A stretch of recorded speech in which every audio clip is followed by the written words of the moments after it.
여러분 안녕하십니까? 계속해서 대구 경북 소식을 전해드리겠습니다. 노인 환자를 묶어두거나 약물 투여로 잠을 재우는 요양병원이 난립하면서 인권침해 논란이 적지 않은데요. 요양병원의 환자 관리 기준을 강화하는 의료법 개정안이 최근 시행돼 요양병원 협회도 자정 노력을 벌이기로 해서 관심을 모으고 있습니다. 이정희 기자의 보도입니다. 88살 김모 할머니는 안동의 한 요양병원에 입원했다 욕창이 생기고 건강도 크게 나빠져 결국 종합병원으로 옮겨졌습니다. 하루에 저희들이 3번, 4번 다녔는데도 녹창에 대한 이야기는 한마디도 없었습니다. 어르신 관리를 저렇게 녹창에 대해서 관리를 하니까. 대부분의 요양병원은 간병인 한 사람이 14명 이상을 돌보다 보니 환자를 침대에 묶어도 욕창이 생기는 경우가 다반사입니다. 위험함을 편리하게 해결하고 싶으냐, 아니면 좀 더 많은 케어, 좀 더 적극적인 어떤 손길, 이런 것들로 이제 도와줄 것인가의 문제예요. 사람이 더 투여되는 것이 제일 선행돼야 될 일이죠. 한국형 존엄 케어를 실천하고 있는 이 병원은 간병인 한 사람당 관리 환자가 적게는 4명, 많아도 8명을 넘지 않습니다. 2시간마다 병실을 환기하고 환자의 체위를 바꿔줘 냄새나 욕창이 거의 없습니다. 샌드위치 만들기, 윷놀이, 공휴일까지 365일 침대를 벗어난 치료 프로그램이 진행되고 있습니다. 이 병원은 존엄 케어를 선포한 지 2년 만에 신체 억제대가 거의 사라졌습니다. 단 환자 300명 중 5명만 이 손장갑 억제대를 쓰고 있습니다. 요양병원의 신체 억제대 사용 기준을 강화하는 의료법 시행규칙 일부 개정안이 시행에 들어갔습니다. 요양병원 협회도 자체적으로 저질병원을 퇴출시키기 위한 자정 노력에 나섰습니다. 환자를 묶고 수면제를 투여해서 환자를 재우고 신병원이라든지 복지부의 어떤 기관에 우리가 그 관계 기관을 제재를 하게 되는. 요양병원의 노인 환자 인권 침해가 얼마나 개선될 수 있을지 주목됩니다. MBC 뉴스 이정희입니다. 중동호흡기 증후군, 즉 메르스 환자 2명이 경북도 내 한 병원으로 이송돼 격리 치료를 받고 있는 가운데 경상북도는 메르스 비상방역대책반을 꾸리고 시군 의료기관과 의사회 등에 메르스 의심 환자가 발생하면 즉시 신고해 줄 것을 당부했습니다. 메르스 의심 환자가 늘면서 수도권의 국가지정 격리병상이 부족해 지난 29일 밤 메르스 확진과 의심 환자 등 2명이 경북의 한 병원으로 이송돼 격리 치료를 받고 있습니다. 중소기업이 겪는 가장 큰 어려움 가운데 하나가 바로 해외 시장 진출입니다. 자본이 열악해 마케팅 여력이 없기 때문인데 대구 테크노파크가 수출 상담회를 통해 수출길을 열어주고 있습니다. 윤태호 기자가 취재했습니다. 성서공단에서 떡볶이를 만들고 있는 이 업체는 상원에서 8개월 이상 유통이 가능한 기술도 개발해 특허를 받아 국내 시장에서는 인정을 받았습니다. 하지만 자본이 열악한 중소기업이다 보니 수출은 그림의 떡이나 마찬가지였습니다. 중소기업 입장에서는 마케팅이 굉장히 중요합니다. 좋은 제품을 개발했어도 또 해외 시장에 내다 팔아야 되는 문제가 있기 때문에 그런 상담회라든지 전시회가 굉장히 중요합니다. 하지만 지난해 6월 대구 테크노파크가 마련한 인도네시아 수출 상담회에 참가해 720만 달러의 수출 계약을 체결했습니다. 성서공단에 있는 대구 테크노파크 바이오 헬스 융합센터는 지난해부터 지역 가공식품 생산업체를 대상으로 해외 수출 상담회와 시장 개척단을 운영해 지난해 280만 달러에 이어 올해는 660만 달러의 수출 계약을 성사시켰습니다. 한류 바람이 불고 있는 동남아시아 시장을 뚫은 것이 주요했습니다. 그쪽에서는 저에 대한 그 제품들에 대한 신뢰도가 높고 그리고 한류라고 하는 문화도 좀 같이 타고 있는 그런 상황에서는 좋은 기회가 되지 않을까 생각을 합니다. 기업들의 반응이 좋음에 따라 대구 테크노파크는 수출 상담회를 늘리고 기술 지원을 강화하는 등 지역 가공식품의 해외 진출 지원을 확대해 나갈 계획입니다.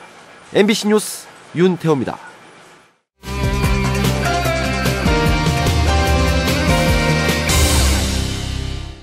시청자와의 쌍방향 소통으로 만들어지는 뉴스 모바일 MBN입니다. 빠르고 편리한 교통수단 KTX, 각종 할인 제도를 이용하면 최대 30%까지 요금을 절약할 수 있다는 내용이 MBN의 여러 사진과 함께 올라왔는데요. 이런 할인 제도들 다 시행이 가능한 걸까요? 청소년 드림 할인이라고 최대 30% 할인까지 가능하십니다. 그리고 KTX 특실 할인 서비스도 있긴 한데요. 예매 시 추첨을 통해서 50% 할인까지 가능하시고요. 365 할인이라고 있는데요. 최대 15% 할인까지 승차권을 예매하는 앱을 코레일톡이라고 하는데요. 15%에서 30%까지 할인을 받아서 승차권을 발권하실 수가 있습니다. 단 인터넷에 나와 있는 할인 제도 중 369 제도는 암표 관련 법령이 지정된 뒤 시행된다고 하니 이 점 기억해 두셔야겠네요. 황금동에 있는 한 아파트 단지 앞입니다. 사람이 다니기에도 좁아 보이는 인도 중간쯤에는 버스 정류장이 한 자리를 차지하고 있고 버스 알림이가 있어야 할 곳도 텅 비어 있습니다. 그렇지 않아도 좁은 인도에 전신주와 버스 정류장까지 함께 생기면서 인근 주민들의 불편이 계속되고 있습니다. 버스 승강장이 너무 차도 쪽으로 붙어가지고 다니기에 굉장히 이제 좀 위험하고 사실 불편하죠. 비가 온다든지 할 때 주차장에 사람이 있고 하면은 유모차를 끌고 간다든지 뭐 할머니들 손수레 같은 거 몰고 가면은 굉장히 위험성이 많다고 볼 수밖에 없죠. 시민들의 불편이 없도록 개선이 필요해 보입니다. 이번 주에 가장 핫 키워드는 5월에 찾아온 폭염이 아닐까 싶은데요. 이번 주 나도 전문가에서는 이런 폭염에 대비하는 건강관리법을 알아보기 위해 이덕영 내과 전문의를 만났습니다. 네, 선생님 안녕하세요. 안녕하세요. 네, 이번 주에 때이른 폭염이 찾아오면서 환자들도 많이 늘었다고요? 네. 두통과 어지러움, 메스꺼움, 또 구토 증상을 호소하는 환자들이 많이 늘고 있습니다. 네, 그럼 본격적인 여름을 앞두고 있는데 건강관리는 어떻게 하면 좋을지 말씀 부탁드릴게요. 무더위가 지속되는 여름에는 충분한 휴식과 숙면을 취하는 것이 좋습니다. 또한 과격한 운동과 장시간의 야외 활동을 가급적 피하시고 또 체온 조절에 도움이 되는 수분과 염분을 충분히 섭취하는 것이 좋겠습니다. 여러분은 대구하면 뭐가 먼저 떠오르시나요?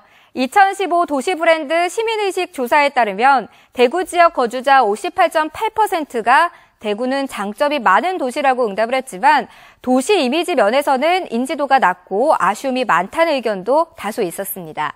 그래서 이번 주 미니 여론조사에서는 대구의 이미지 개선을 위한 방안을 물었는데요. 대구시의 이미지를 조성하는 환경과 경관 구축이 필요하다는 의견이 압도적이었고요. 심벌, 슬로건, 캐릭터 등 도시 브랜드의 상징 및 이미지 개선이 필요하다는 의견도 있었습니다. 지금까지 모바일 MBN 이시정이었습니다. 대구시는 7월부터 개편되는 맞춤형 기초생활보장제도의 수급자 신청을 내일부터 12일까지 받습니다. 개편된 제도에 따라 4인 가구 기준 소득 인정액이 167만 원 이하의 경우에만 지원받을 수 있던 것이 211만 원 이하로 확대됐습니다. 접수는 주소지 읍면동 주민센터에서 가능하고 개편된 급여가 처음 지급되는 7월 20일에 혜택을 받기 위해서는 다음 달 12일까지 접수해야 합니다. 제11대 대구 사회복지공동모금 회장의 하민석 전 경북대학교 총장이 선임됐습니다. 예천 출신의 함 전 총장은 경북대 총장과 한국대학교 교육협의회장을 지냈고 현재 경북대 의학전문대학원 교수와 대한체육회 학교체육위원장 등으로 활동하고 있습니다. 임기는 앞으로 3년이며 취임식은 다음 달 5일 경북대학교 글로벌 플라자에서 열립니다. 경상북도에 따르면 지난 1월에서 4월까지 경주 보문단지를 방문한 외국인 관광객은 모두 5만 680여 명으로 지난해 같은 기간보다 3만 6천여 명 늘었습니다. 이 가운데 중화권 관광객이 1만 8천여 명으로 전년 대비 약 44%가 증가했습니다. 경북을 다녀간 2,190여 명의 외국인 단체 관광객 숙박 실태 조사에 따르면 1박이 57%, 2박이 31%, 3박 이상이 11%로 체류형 관광이 자리를 잡고 있는 것으로 조사됐습니다. 한국의 서원의 세계문화유산 등재 여부가 내년 6월 유네스코 총회에서 결정되는 가운데 오는 9월 한국의 서원 9곳에 유네스코 실사가 진행됩니다. 문화재청은 지난 1월 소수서원과 도산서원 등 전국 9개 서원으로 구성된 한국의 서원을 유네스코에 세계유산 등재 신청을 했습니다. 한국의 서원 등재 추진단은 지난달 하순 1차 예비실사에 이어서 다음 달 초순에 2차 예비실사를 진행할 예정입니다. 한국패션산업연구원은 올해 대구 치맥 페스티벌에 활용할 로고 디자인 공모전을 펼친 결과 140여 점의 출품작 가운데 유광씨의 작품을 대상으로 뽑았습니다. 한국패션산업연구원은 대상 작품은 간결하면서도 독특하고 치맥 축제 분위기를 세련되게 잘 표현한 점이 높이 평가받았다고 밝혔습니다. 대상 수상자에게는 상금 500만 원과 상패가 주어집니다. 경북교육청은 지역 952개 초중고교를 대상으로 흡연 예방과 금연 교육을 하기로 했습니다. 경북교육청은 이를 위해서 33억 원을 투입해 각 학교에 전문가를 보내고 교육 효과를 높이는 차원에서 공모전과 성과 보고회도 열 계획입니다. 특히 대상 학교 가운데 95개 학교는 자체 금연 교육을 개발해 교육할 수 있도록 지원하기로 했습니다. 경북관광공사는 내일부터 경북도 내 24개 걷고 싶은 길을 정해 스탬프를 받으며 여행을 기념할 수 있는 스탬프 랠리를 실시합니다. 걷고 싶은 길은 경주 보문 호반길과 영덕 블루로드, 고령 대가야 고분길 등이며 스탬프 책자에 24곳의 스탬프를 모두 날인받아 인증사진을 올리면 기념품을 받을 수 있습니다. 대구상공회의소 제22대 사회공헌위원회가 21대 이어서 평화발레어 김상태 회장이 회장을 맡은 가운데 앞으로 불우이웃돕기 성금 모금과 무료급식, 1사1교 악기 기부 등 다양한 사회공헌 활동을 하게 됩니다. 위원회 산하에는 상공위원이 있는 기업에 사회공헌 업무 담당 부서장이 참여하는 실무위원회를 구성해 구체적인 사업을 추진하기로 했습니다. 대구시는 대구 국가산업단지 2단계 사업 예정지역을 다음 달 9일부터 2017년 6월 8일까지 토지거래개혁 허가구역으로 2년간 연장 지정했습니다. 대구 경북 소식이었습니다.